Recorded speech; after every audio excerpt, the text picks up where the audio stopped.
week of our festival History on the Edge. And I'm really happy that I can welcome Libora Oates-Indruchova here with us.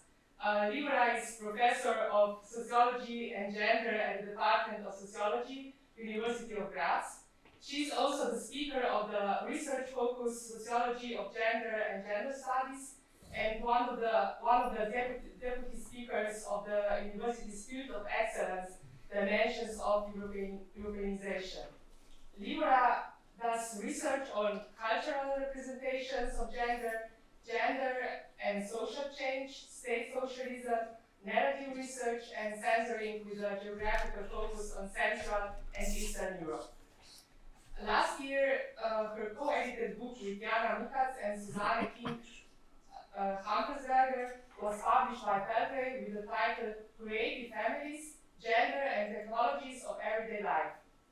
And today, Libora will present her monograph, Censorship in Czech and Hungarian Academic Publishing, 1969 to 89, Snakes and Ladders, which was published by Bloomsbury in 2020.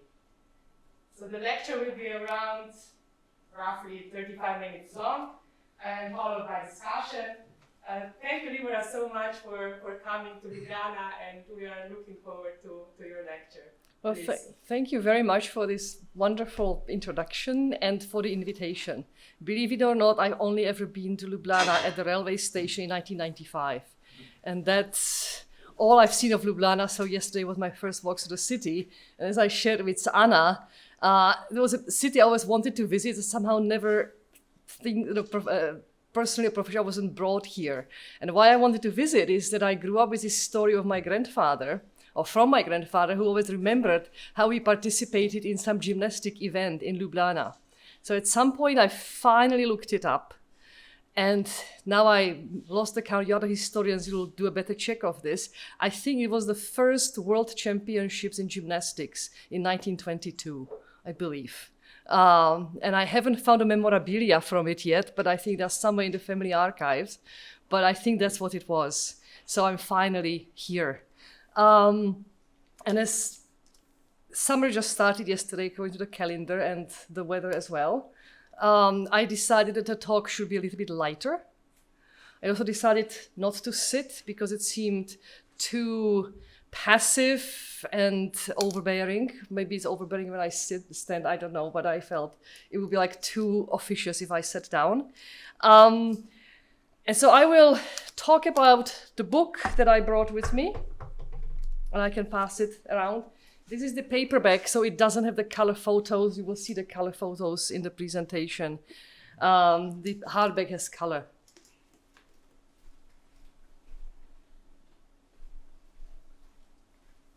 Yeah, so the book came out right at the beginning of the pandemic, so that pretty much killed its launch and presentations and everything.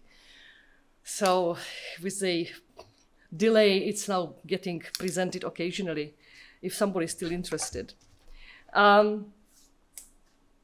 call it Snakes and Ladders. I'll explain why. And since I wasn't sure what the audience is going to be, I thought maybe I should say something about historical context. Normally, if I lecture to contemporary historians from the region, this is not necessary. So forgive me if I'm saying something which of course you all know, which probably you do, okay?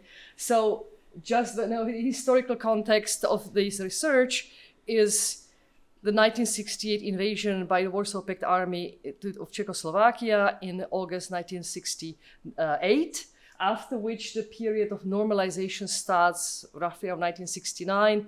It was called, and then with hindsight, as you probably also know, it was first called consolidation by the official places, and now, at least in some part of researchers, this whole period 69-89 is called normalization.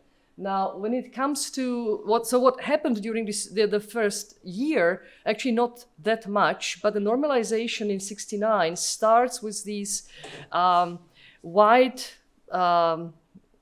sweeping purges in all spheres of life. First of all, the top heads of the reform forces of the Prague Spring of the Communist Party, and then it goes into deeper layers. So from the center to the periphery, it was the idea to centralize, under the control of the Communist Party, all academic life.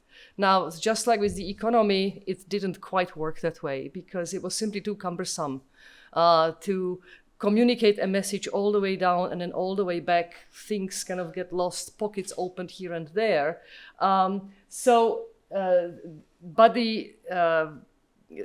And that's what I will be talking about mostly, about this. Okay, so what did happen in this period, which is often seen as this homogeneous, nothing changing at this time, it's all the same. Actually, there were changes, and quite a few of them, although maybe not such as we would maybe sort of intuitively expect. What else? So what happens in this, in between 69 and 70, the reform forces from an academia are removed, journals are shut down, institutes shut down, restructured, new editorial boards of journals come in, and a lot of people are sent out either completely out of academia or into non-teaching jobs or marginalized positions. I think you know the story, so it's just to imagine the context where I start researching. In 69, just as the purges are in full sweep, and 89, obviously, the fall of the communist regime. In academia, if we are to characterize, these are the characteristics that come out from my research, is that contrary to what we would think, that there may be like ideological loosening or relaxation toward perestroika in the late 1980s, actually from the documents, from the policy documents, party documents, so from the discourse of power, at least, there doesn't seem to be any sign of ideological relaxation at all. Not a bit. So there is this tightening all the way to 89 through new measures and new policies, restrictions. I won't talk about those today. It's just that seemed to be very clearly the discourse of these official documents of science policies, cultural policies, publication policies.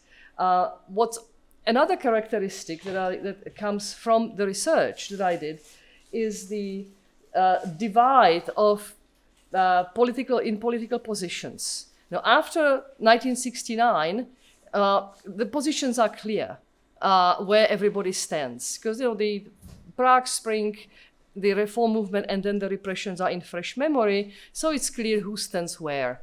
But by the time we get to the 1980s, these dividing lines are fairly blurred, because you have these new generations coming in, and they see it differently. Also, there's all kinds of like a reshuffling due to not just political pressure, but due to economic pressures, and from both the interviews, or when I looked into the archives of the publishing house, Academia, of the editorial board of the Academia Publishing House, again, the lines aren't clear any longer. What again came out very strongly in the sort of oral history interviews that I conducted for this research is a generational change. The narratives are very different by people who had personal political experience with 1968, so who were already in academia at the time, and those who came later. And those who already were there in 1968, so the generation 1968, I call them, they perceived very clearly the events in academia as being normalized. So they felt the changes very acutely. The generations, they come, let's say, as PhD students or the Kandidát nauk or Kandidát věd in Czech, who come in the 70s or later, they no longer perceive the academia as being normalized or divested of that spirit of Prague Spring. They just see it as normal. And that will come out in what I will speak about in this presentation today. So That was the historical context. As far as theoretical context is concerned, I drew on theories of censorship mostly. And in theories of censorship, in general, there are two leading schools. One school that dates from 1950s in the positivist tradition says, well, censorship actually is good for the creative spirit because it always forces the creative agents to come up with new and new ways to bypass the censors or be step ahead, come up with creative ways and critical, and nurtures critical thinking. The other school, surprise, surprise, says the exact opposite. No, censorship is actually in the end detrimental to critical thought and creativity because when one has to all the time look over one's shoulder, what might possibly be censored, what might give offense, then that affects the writing. So this was the theories with which I worked, and actually the question that I was trying to answer, which crystallized during the research, was why do both of these approaches, these views, appear in what was a relatively homogeneous group of people? And so just, scholars from one country, because I first started with the Czech part of Czechoslovakia, both of these views appeared in, let's say, with equal force or equal frequency. And it shouldn't have, because they all work in the same institutes, in the same environment. It's a small group, and we have both of these views. Why? And so for methodological reasons, I went to Hungary and look at, okay, what do I find in Hungary if I ask the same questions of Hungarian scholars who were active between 60s and in 70s and 80s. What will I get? Will that throw some light on the Czech situation? And so this was the theory. And now to the actual project. It has its beginnings in the mid-1990s when I began to teach at the Czech University and became acutely aware that my students who still studied from the same textbooks as I did in the 1980s read those textbooks differently. They took the information in them as face value, gave importance to passages that I never even noticed, considering them as mere fillers with which the authors padded the text here and there to give it an appearance of ideological propriety. In short, I felt, unlike my students, I possessed the code to the intended reading of these books and was concerned that the code was being lost and erased from memory with every student cohort. The general aim of this project was then save or retrieve the code for posterity.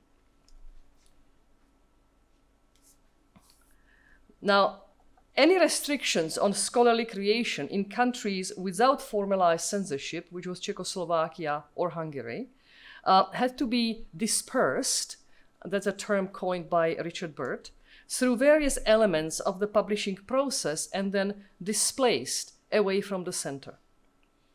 Most of the works on state socialist censorship have focused on the repressive actions of institutions against the creative spirit and tried to build a taxonomy of state socialist censorship. These taxonomies describe how the state and its agencies acted on the writer and worked together as a system. In recent years, some scholars drew on the theoretical insights of so-called new censorship. They take a less totalizing view of late state socialist censorship, emphasizing complicity, resistance, and negotiation, which is also my approach.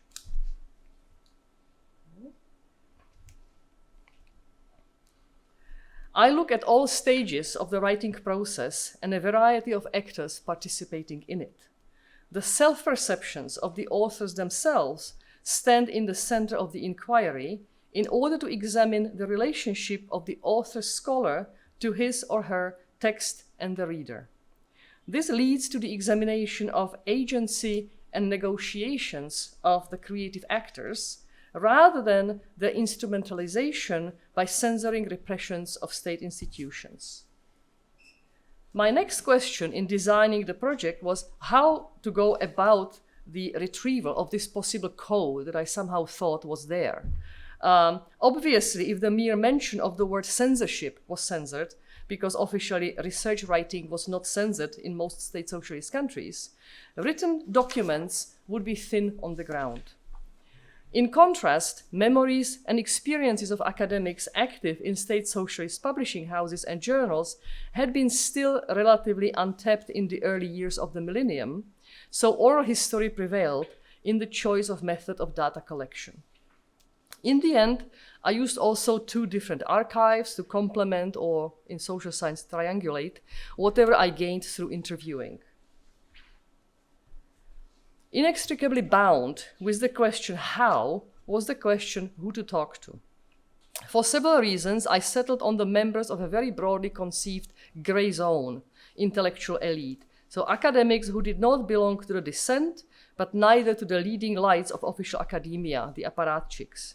I chose people who published in state publishing houses and journals and or taught at universities during the last 2 decades of state socialism.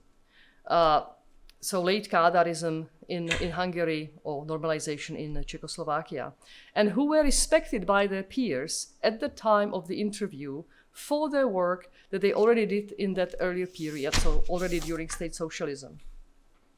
In short, people about whom one could say that their loyalty was primarily with their profession rather than with the party. What all of them shared was that at the time of the interview, that is in the first decade of the new millennium, they enjoyed positions of seniority and respect in their disciplinary communities. Most of them were professors, heads of departments, team leaders, and prolific authors.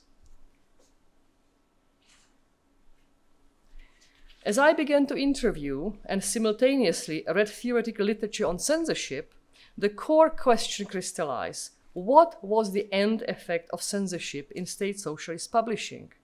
Did it motivate creativity and critical thinking in devising strategies to avoid acts of censorship and communicate one's ideas to the readers? Or was it the exact opposite? Did the constant checking against the potential censorial interference with one's text prove to be corrosive to creative and critical thinking and writing? Am I standing in the presentation? No? Okay. Contradiction seemed to be the defining feature of the oral history material, where one author gave one response to a question, another answered the exact opposite to the same question as to how the various mechanisms of state socialist academic publishing worked. My job was to explain those contradictions, but how to tell the overall story and preserve the contradictions, and at the same time not to take a side with my own narrative voice. And we are all trained to have this continuity, this consistency of the narrative voice in our product. And I didn't want to do that. I wanted the contradictions to be manifest on page. So in the end, I decided to write the central part of the book in what has since become known as post-academic writing, the kind of research writing that looks for unorthodox and creative ways of representing research findings. I developed a method of research writing that I called imagined conversations with a bow to Benedict Anderson. The Czech scholars sit around the imaginary conference table, the Hungarians join in virtually, and they talk about the institutional environment, the personnel strategies in institutions, and their own coping strategies in those institutions. They try to piece together a typical trajectory of an idea through institutions to publication and reception. They contemplate the relationship of authors to their texts and the very concept of authorship in state socialist publishing. They try and recall the specific language use in scholarly texts of the time, as well as decide whether there indeed was some special code used by authors and understood by their readers, but inaccessible to censors. And finally, they reflect on the legacy of the past for the present and its continued relevance. And I will read 3 extracts from these imagined conversations during my presentation. My first In the first extract, the narrators consider the relative effect of censorship and self-censorship and the degree of authorial control over the published text. What do you think had a greater effect on the final shape of a text? Censorship from outside or self-censorship? I asked. I think it worked from both directions, Professor Lilius responded. External pressure, and then from that arose the self-censorship out of an urge to stave the pressure off somehow. By the end chapters of my second book, there are clear signs of me wanting it to come out. It can't be helped when you've been writing it for so many years, so you might sacrifice certain things. I don't mean any matters of principle for it to be able to come out. We were a marginalized group. That was one thing. Professor Sinapis joined in. For another, it really was a time when anybody who published things was afraid of getting into hot water. No matter that those editors, those women, might be ever so obliging and ever so kind and convinced that it would come out, that it had to come out, that they were afraid that they'd find themselves in hot water. With articles, it was a bit different. For example, one article took about 2 years before it came out in a normal journal. I would insist I wasn't going to change anything. So gradually, they got about 11 appraisals in, and each time I refused and each time made my case for disagreeing. In the end, a review was written by an ex-colleague who was embarrassed by the whole thing and who was quite high up, and he simply said, yes, nothing needs changing. And the article appeared. His response connected censorship with the core principle implied by authorship, the author's control over their own texts.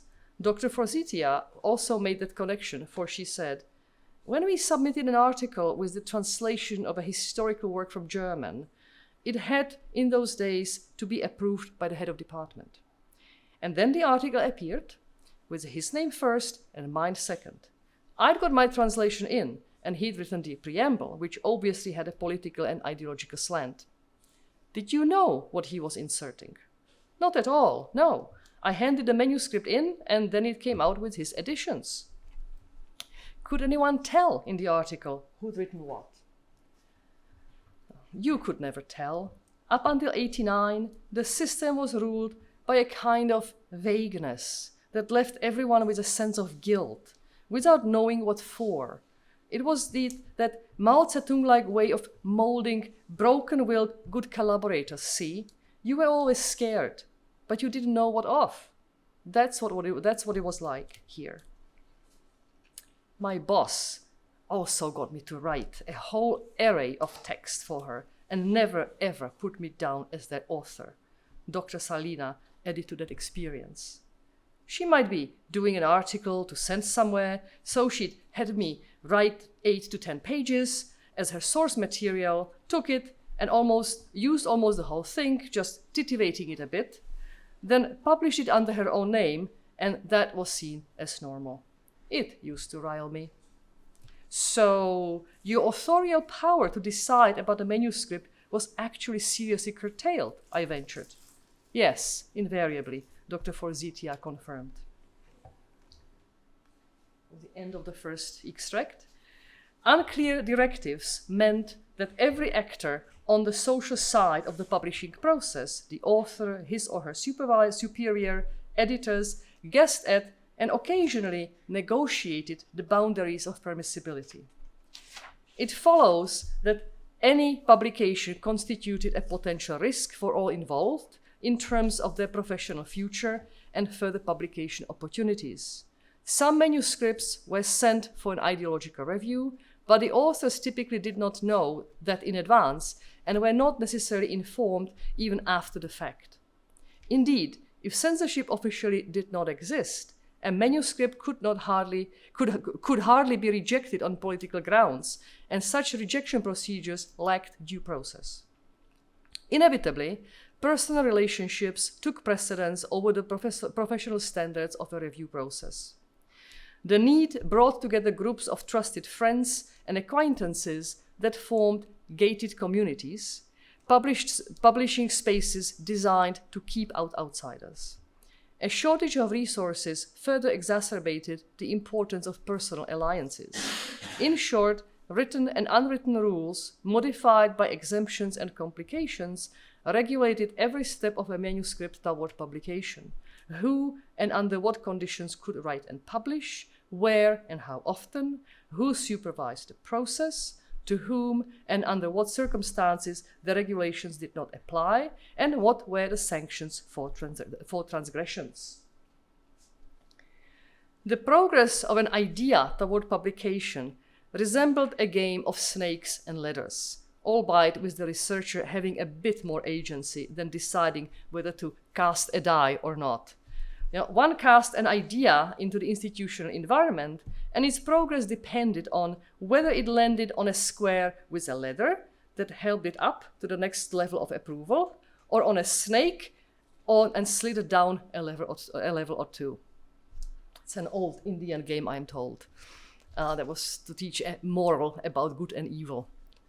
But it seems to be a good fitting metaphor for this particular project. The publishing conditions kept changing over the 2 decades. Spells of relative ideological relaxation alternated with ideological turns of the screw in response to the overall political situation, such as perestroika or activism around the Charter 77. The scholars differed in the amount of personal experience with censorship. Most frequently, they listed examples of various forms of preventive censorship and self-censorship, less frequently post-publication censorship, and some even insisted that they had never been subject to any act of censorship. Their reports of actual textual censorship, that is, that they would be told to remove this or that part of a text they authored, were relatively rare.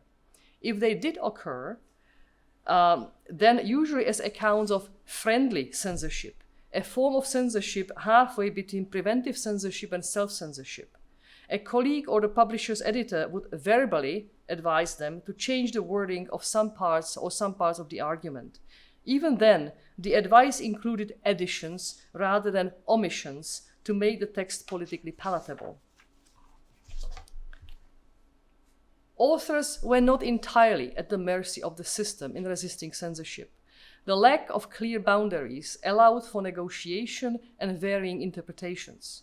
Authors, line managers, and editors could then exercise agency as individuals, even if that agency took the form of self-censorship. The general awareness that constraints did exist made self-censorship pervasive, but also elusive, because it did not necessarily have to be conscious, but passed into the bloodstream, so to speak. A good deal of self-censorship concerned the use of language.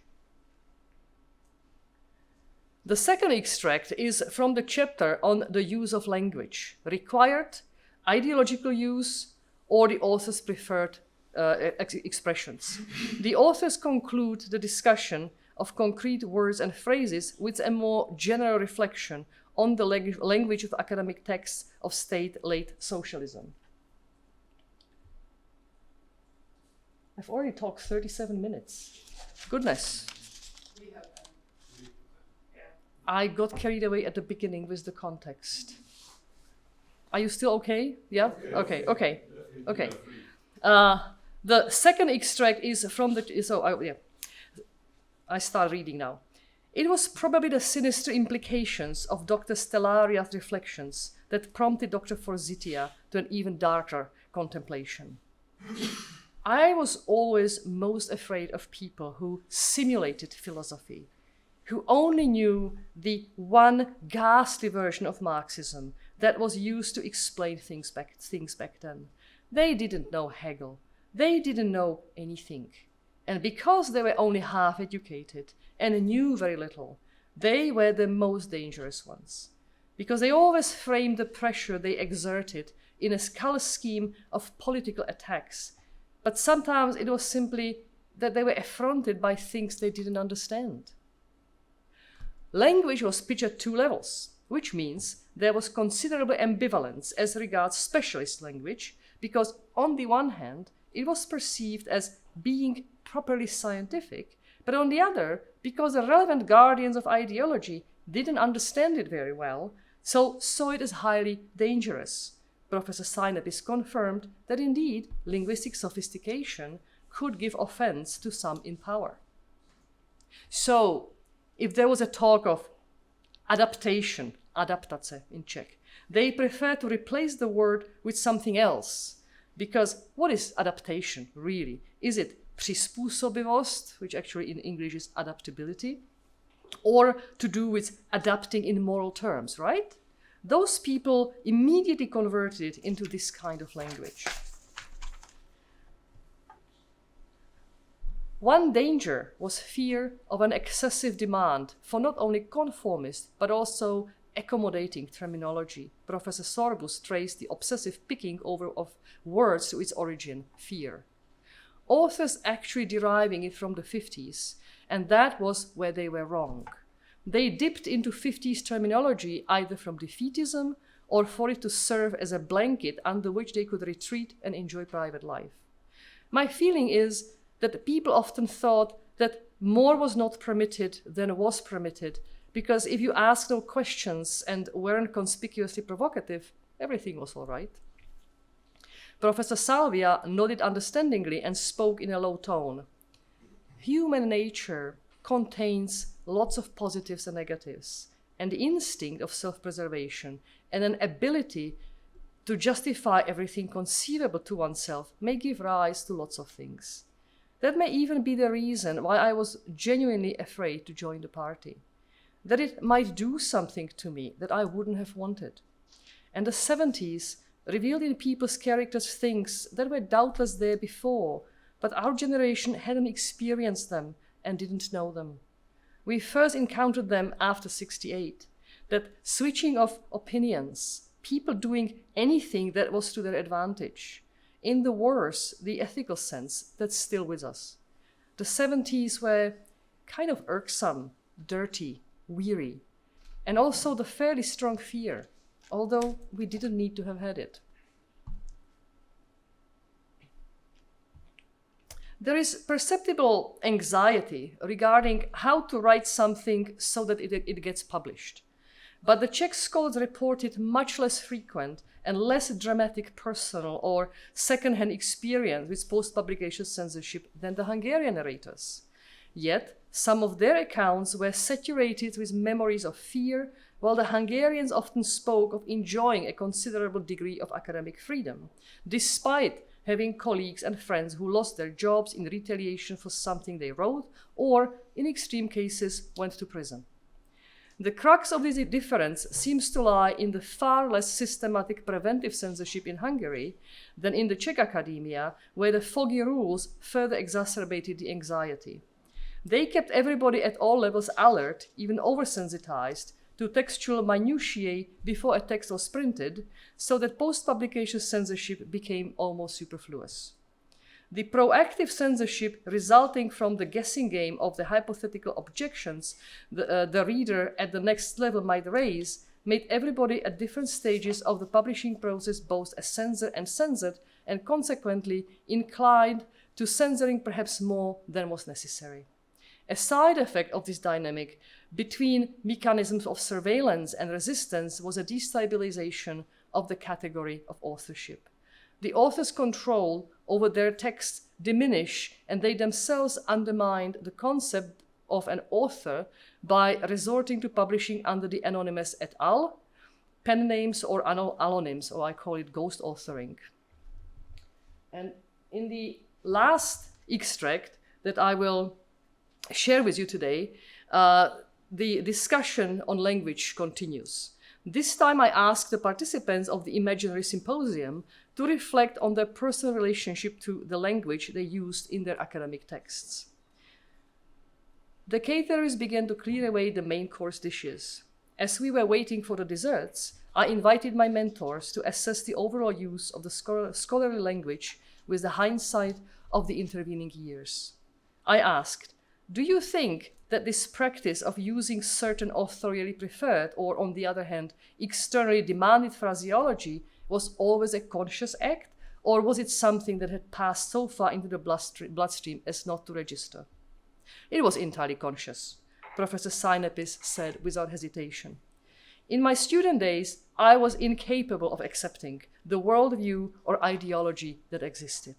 So it may have passed into the bloodstream, but I think it was more a kind of indifference to the fact that such phrases were used.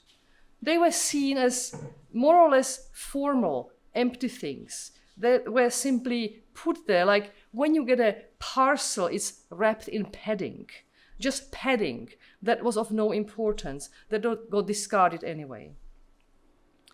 It was a learning process for all of us. Professor Seba confirmed that the situation was similar in Hungary.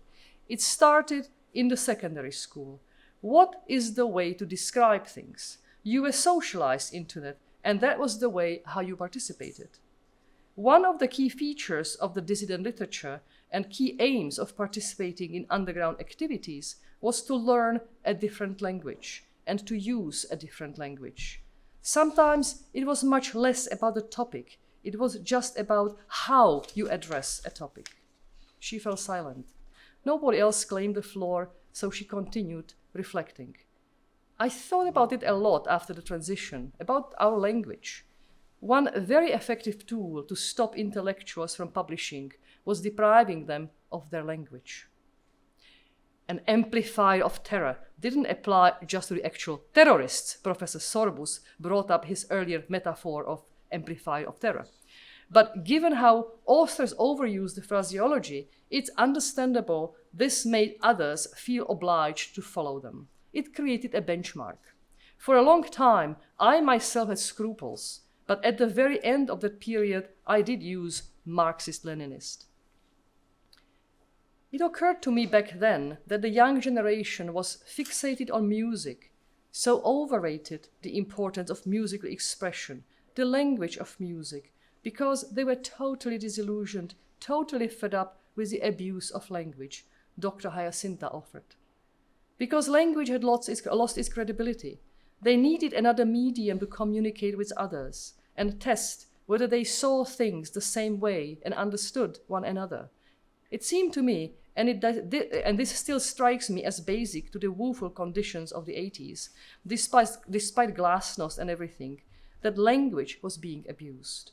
Words had lost their authenticity, which was why the young generation was so attached to that non-verbal medium, that kind of communication.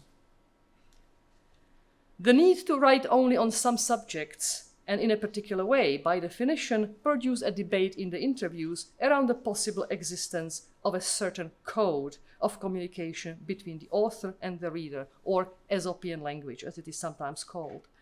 The implication is that coding honed critical reading and creativity.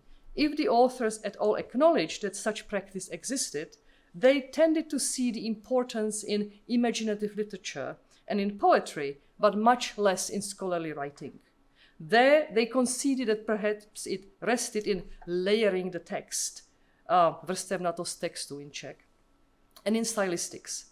The layering involved a complex textual strategy, creating a Bakhtinian dialogic text rich in intertextual references, which required that the reader were in and on the same wavelengths. The latter, the stylistic strategies, required that the reader was knowledgeable of a certain and limited vocabulary. She or he needed not have to decode but to translate, a fairly mechanical skill. Yeah? So not to do decoding, but a translation from one term into another. Arguably, translating would have more likely led to decreased attention to precise meanings of words rather than to critical and creative thinking. This brings us to the answer to the question on the end effect of censorship. Layering, a complex creative approach to producing coded meanings in a text, had a large potential for ambiguity in the process of decoding and therefore for communication failure in the academic environment, in which precision of meaning and understanding matters. Consequently, the situation in which the communication between the author and the reader fails, and the failure is not compensated by another gain, such as cultivating critical reading and formulation skills, indicates that the effect of censorship is unequivocally detrimental. which begs the question of the legacy the state socialist practices in scholarly publishing left behind. And this brings me now to conclusions. Ideologically based dualistic approach, whether to research problems or to the interpretation of history, has been a heavy burden of post-socialist scholarly and public discussions. One of the narrators went so far as to say that all that had happened after the fall of the regime was a reversal of whose voice was now legitimate and whose not, but that the practices remained the same. If true, it could be at least partially explained by the post-socialist strengths of the symbolism of oppression and resistance that left little space for the development of a greater variety of discourses. Another and logical part of the problem, however, lies in the defense mechanisms originally devised by the various actors to counter the political power, the importance of personal relationships, reluctance to describe processes of consequence in writing, smokescreen strategies, sliding over precise meanings of words. In post-socialism, these may have become defense mechanisms of old actors in new positions of power against newcomers from the ranks of people, subjects, school of thought, methodologies, or emergent publishing communities. Add to that a culture of insecurity and lack of clear rules as the operating environment, and it will become apparent what obstacles may have stood in the way of a change toward a more open and merit-based system of scholarly research and publishing. A system that would benefit the production of knowledge, first of all, rather than require that new authors continue to learn and play the game of snakes and ladders. And I thank you for bearing with me on this summer day.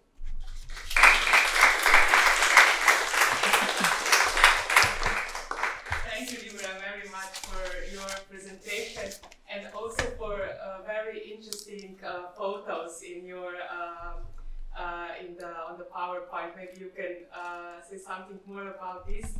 But I would first give the floor to the audience for comments or questions. There are some. I also published a few articles about censorship in that time. So you're more concerned about how the censorship works, Yes, and less about the topic. Yes. So I would ask you, are we talking just about human and social sciences, or there are also concerns some natural sciences, environmental sciences, or something like that? Okay, I didn't describe the method and the sample in greater detail at the beginning, but yes, I focus on social sciences and humanities, which with hindsight, I probably should have included also natural sciences.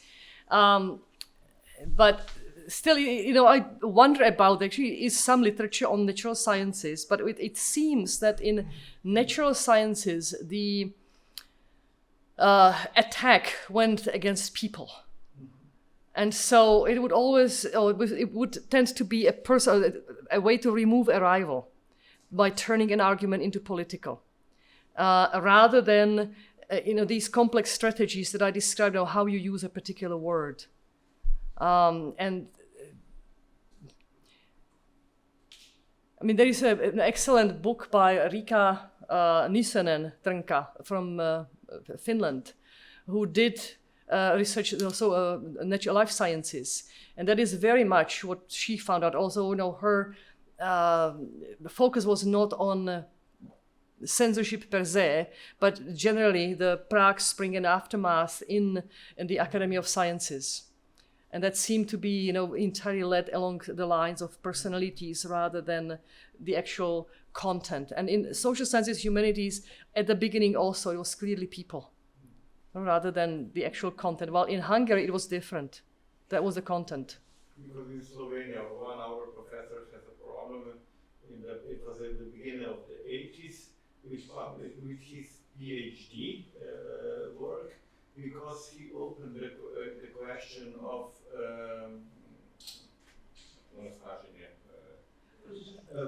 pollution of a river Krupa near the border with Croatia. So he's, I don't know how many years it took that he was released to make his PhD, because the question was, should we close the factory because of the pollution of that whole area and the river? Yeah. No, I actually did do a whole section on topics, which were either the topics which were banned, which were promoted, and those were in the in-betweens. So I covered that in the book. I just didn't include it in this presentation because it's fairly, for presenting purposes, fairly boring listing of items, where again it had to do a lot with language, because you could research the same thing, it just had to be called something else. So for one example is there was in the 60s this whole research about lifestyle, and that becomes, and of course you can't talk about style because it's a bad capitalist word, right? So it had to be changed into the socialist way of life. And so there were several subjects like these, but I think these are very much context specific to particular place. Each country had somewhat different taboos and preferences. And it also differed whether you had any formalized censorship of scholarly work or not. Poland, for example, they had clearer rules for censorship, they had censorship, and so certain things were allowed in low circulation academic journals, and it was listed which were allowed, which were not, while in places like Czechoslovakia that didn't exist, so there was this guessing game. I have a question. Mark, please. It's more of a question how you actually write and you do your research. It's the first time I have a book in my hand, to be honest. But it took a long time to write. I've seen there's a lot of metaphors and allusions which I really like in a way, and Thank you. I try to use it too sometimes, not some try to invent new ones. Here is like the highway code for getting published. I really like this driving license, how to get published. And it's really something that I think that it opens the mind and it helps us to understand a very hard to understand subject for someone who's not deep into it. And another thing, and I'm really interested about those art graphics. Are you an artist, or because it seems to have certain meaning, those layers and papers, and is this kind of project joining with the historical research, which is something also that I'm quite interested in. Okay. How much time do you have? I'll try to be concise. Well, thank you for the compliment on the metaphors. Social scientists typically hate them. They would like things to be very just precisely described, and any metaphors, please remove them. I had many more metaphors, I removed those because I figured I have to reduce my metaphors not to confuse the reader completely, but I kept that one on the highway code because it seemed to me that it actually paired well with this game metaphor, that you have to find your way somehow. And the whole time I had this idea, so how does an idea, from the conception, how do I know from which, what is the trajectory of an idea?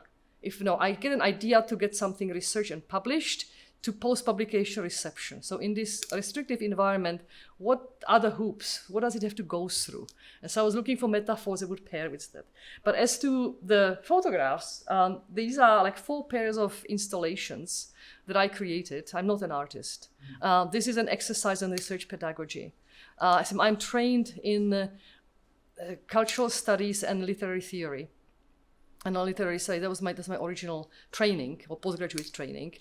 And so I was used to handling all kinds of contradictions in texts, and I previously used discourse theory in my PhD in the 90s. And I thought, I'll just do the same. And it didn't work. So I had to learn a completely new way of thinking about research. I then, in the end, used grounded theory method to construct the dialogues. but I still wanted to use it, grounded theory method, in a way that somehow shows the bare bones of the research process, the things that we normally hide when we write. And that way to show, sort of bring alive the dilemmas of the authors. What they had to struggle with. There's a new concept that I now join a group that's developing. It's called slow memory. So how do you remember things and commemorate things which are not events, sudden events, but which just a change over time? How do you memorize them? And if I had this concept when I was writing this book, I would have probably used it, because this is what I was trying to do, to commemorate where these people, the environment in which these people lived, to bring it live again, to reconstruct it and suck the reader in and then analyze it. And so I came up with these imagined conversations and the graphics. That was my way of trying to develop this method, to come to grips with the material. And so I was thinking about, okay, so how are stories told? What are the contexts of stories? The genesis of stories. And what you see, the backdrop of all of it, I should probably go back. The backdrops, okay? This is, well, that's our flat, when I happened to have these sheets. And so, a nice doll. long gone, but yeah. No, this is a long time ago. It took a long time to figure it out, and then I had to work on other things. So I took like 2 or 3 years off my research, and then I returned to it. And so the strips of paper are actually printed out transcripts of the interviews, okay, which I then coded and first uncoded, just sequentially pin them on sheets, because you have 2 options. Either you use some computer software that helps you to organize your research, or you do it somehow manually in an unplugged version. I am trained in literature, as I said. I am used to handling thousands of pages of text and remember them in detail. So handle 1,000 pages of interview transcripts, sorry, that's not a problem, okay, and to remember. And in a computer, somehow it's all hidden and I'm not comfortable. And then I actually did some reading and I learned that actually a lot of constructivist, a lot of scholars who practice constructivist grounded theory also don't use software. They also prefer somehow to have all the research available physically. And so I thought, well, how can I do it? So I had these sheets and I began to then play with it. Just, just when you touch the strips of paper with the sections that are interesting, it makes you familiar. It brings you in touch, with the research. And so that I was thinking, well, what was in the interviews? How did people talk about the research? And so I began to play with it and create it. Police work, like at least from a police series, detective out there and discussing pictures and ugly pictures of dead people. And, well, they do research. They do research. We do research. But I really like it because you couldn't tell that it's a text. It really looks like, because the colors, it looks like just a piece of art. I don't know, somewhere from a gallery, but I like it that it looks like a piece of art. It is a piece of art, and in a way, it has this methodological value and conceptual value. I like this. It's even more art. Yes. Because then what I did in the end, when you have these, which are no longer, which the colors are jumbled, that's the actual story that I was going to tell, what I then compose on the page. While when it's all just these blocks of color, that's just a sequential, the transcript from which then pieces are subtracted, jumbled when you create a plot, in a story. Thank you. And also the 4 pairs pertain to 4 different sort of areas of phases of research, of writing. Yeah. I have a question as well. I think that I first met Libora quite a few years ago at one seminar in Prague, where you were discussing the concept of hidden transcripts and the book of James Scott, The Domination and the Arts of Resistance. Yeah, yes. And you haven't mentioned this concept in your talk, but I was just wondering if you use it as well. Yes, I was working with it. The concept of hidden transcript is a little bit problematic in state socialist environment. Why? Because Scott is using extreme, concept of extreme oppression. So he's, I think if I recall correctly, he's looking into serfs and something similar, caste system, I believe, if I'm not mistaken. And so these would be a system which are with very strict dividing lines between the various groups, between the oppressors and the oppressor, the ruling and the ruled.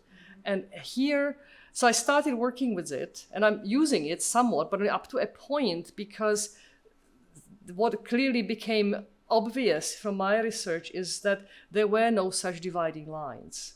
I mean, there were somewhat dividing lines, but there were also these blurred transitions. And Scott's concept doesn't allow for that. Because here everybody was a censor and censored. Yeah, because you could be a peer reviewer or a boss, and you also tried to get your book published, so you had to censor your colleagues, but also you were yourself censored. And so the information flowed between, because Scott's concept presumes that the public transcript is just as, like this public transcript will be what's going, if you do a transcript of your recording, there's the public transcript, what's spoken out loud or acted out loud in public. The hidden transcript is what the rulers or the ruled discuss when the other group isn't listening. So among themselves, so it's a system of codes between them, how they communicate and maybe refer to the other group, but the other group doesn't know. And that doesn't quite work here. Okay, because here the clear outcome was, and it's writers like Miklos Haraszti or the South African Nobel Prize winner Coetzee, they say, well, no, there isn't such a thing as space between the lines in state socialism, because even the space between the lines is filled with whatever the official discourse allows, and you are part of it as an author.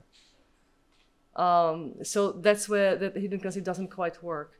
But obviously, the authors talk around that as if, yes, there was this, at least some claim there was this way of communicating or creating spaces away from the power center. Thank you. Any more questions?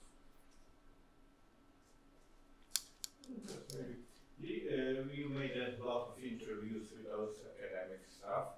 So they talked about that, the same question, the same issue, for example, in the interviews in the 90s, after the fall of the communist reign, and explain what they could, or it was just in your interviews now? Okay, so these specific academics, throughout the time, there probably are a couple who wrote their memoirs. And so some of that is available as memoirs, but of course, as you see in the book, I give them different names because that's what historians usually hate, that there are not the precise names. Well, that was rather the point, that I did not want, I can't stop people speculating who is who. But I thought that this is not what I'm interested in. I'm not interested in who compromised and how, but in how did it work. But I did the first interviews in early 2000s. There is a book which I showed a picture of at the beginning, Censorship in Romania, which was published in 96, and the author did her interviews in 92, I believe. So that was really freshly in memory. So she had that smart idea, which I didn't have then. Well, I was too young at the time. I couldn't do it. I was a student still. To interview immediately. And so that book has like 26 interviews. Some of them are oral, some of them were done by post, in writing.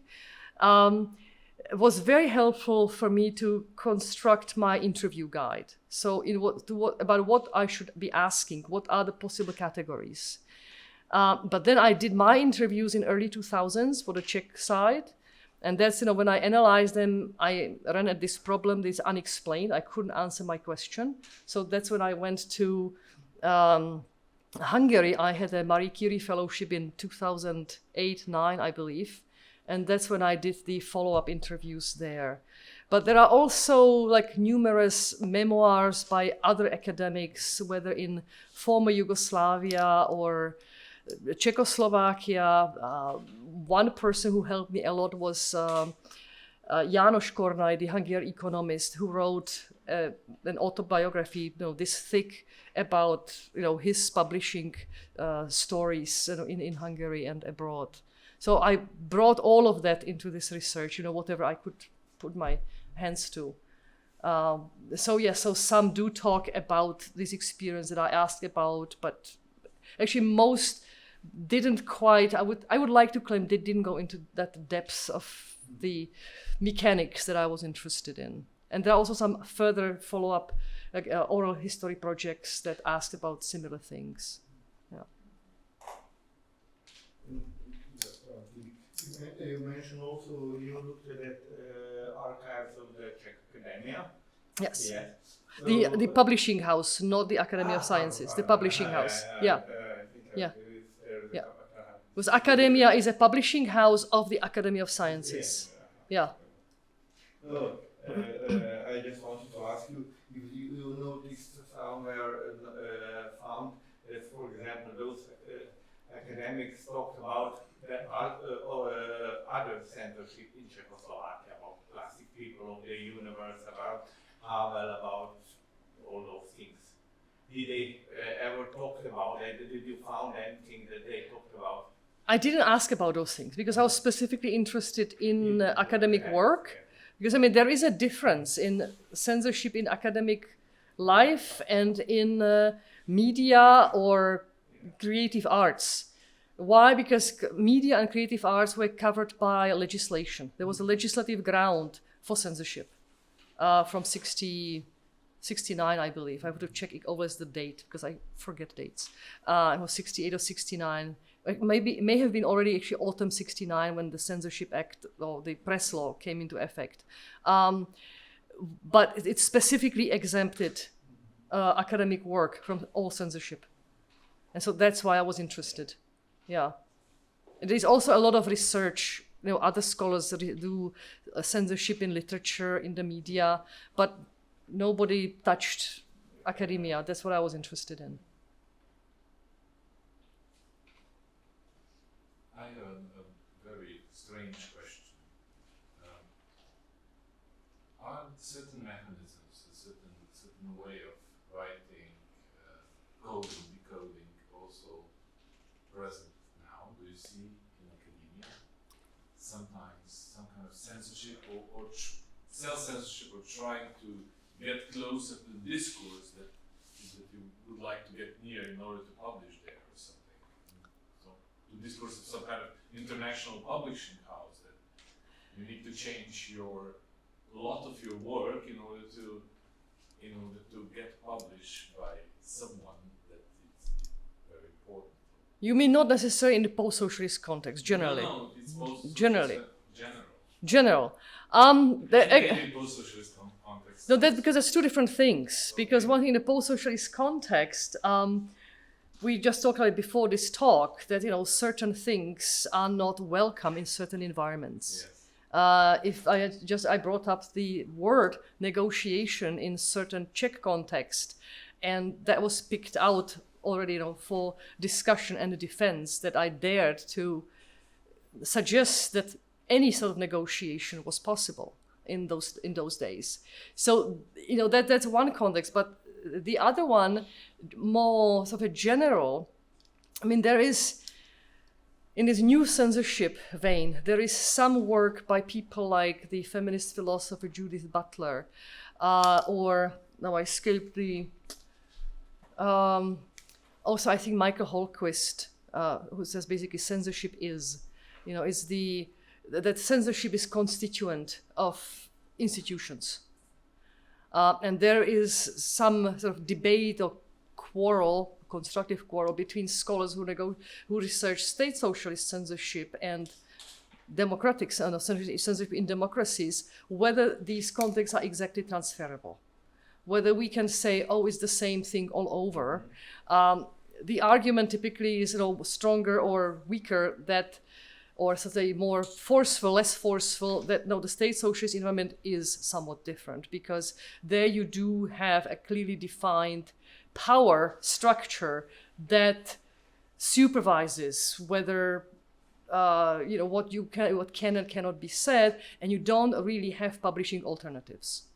Well, there is one scene, I think it was a Czech director, Miloš Forman, said somewhere that he went to Hollywood, says, well, one studio doesn't publish you for whatever, doesn't accept your script for whatever reason, so you go to another, which wasn't really an option in most state socialist countries, because state publishing was what there was.